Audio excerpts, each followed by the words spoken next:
అనంతపురం జిల్లా గుత్తి పట్టణంలోని గాంధీ చౌక్ వద్ద శుక్రవారం 75వ గణతంత్ర దినోత్సవ వేడుకలను ఆర్యవైశ్య సంఘం మరియు వైకాపా నాయకుల ఆధ్వర్యంలో ఘనంగా నిర్వహించారు. ఈ కార్యక్రమానికి ముఖ్య అతిథిగా మున్సిపల్ చైర్పర్సన్ హున్నూర్ బి హాజరయ్యారు. ముందుగా మహాత్మా గాంధీ విగ్రహానికి పూలమాల వేసి నివాళులర్పించారు. అనంతరం జాతీయ పతాకాన్ని ఆవిష్కరించి జాతీయ గీతాన్ని ఆలపించారు.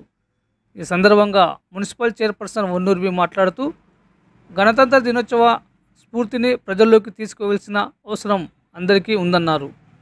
ప్రజలకు 75వ గణతంత్ర దినోత్సవ శుభాకాంక్షలను తెలియజేశారు. స్వతంత్ర సమరయోధులను స్మరించుకుని వారి ఆదర్శాలకు పునరావృతం కావాలని పిలుపునిచ్చారు. భారత రాజ్యాంగంలోని విలువలు హక్కుల కోసం పాటుపడాలన్నారు.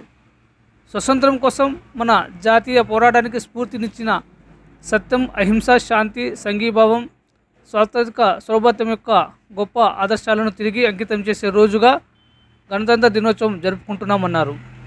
ఈ కార్యక్రమంలో వైకాపా పట్టణ కన్వీనర్ హుసేన్ పీరా, కౌన్సిలర్ నరేష్, రమణ, ఫారూక్, ఆర్యవైశ్య సంఘం నాయకులు మాకం శ్రీకాంత్, కిషోర్, సుదర్శన్, వైకాపా నాయకులు రోఫ్, నూర్ నాయక్, సత్యనారాయణ రెడ్డి, అరటికాయల చంద్ర, హమాలి రామంజీ, సిపిఐ మండల కార్యదర్శి రామదాసు, జనసేన నాయకుడు వెంకటేష్, టీడీపీ అన్వర్, వలీసాబ్, వైకాపా యువ నాయకులు షఫీ, పూల మహమ్మద్ తదితరులు ఈ కార్యక్రమంలో పాల్గొన్నారు.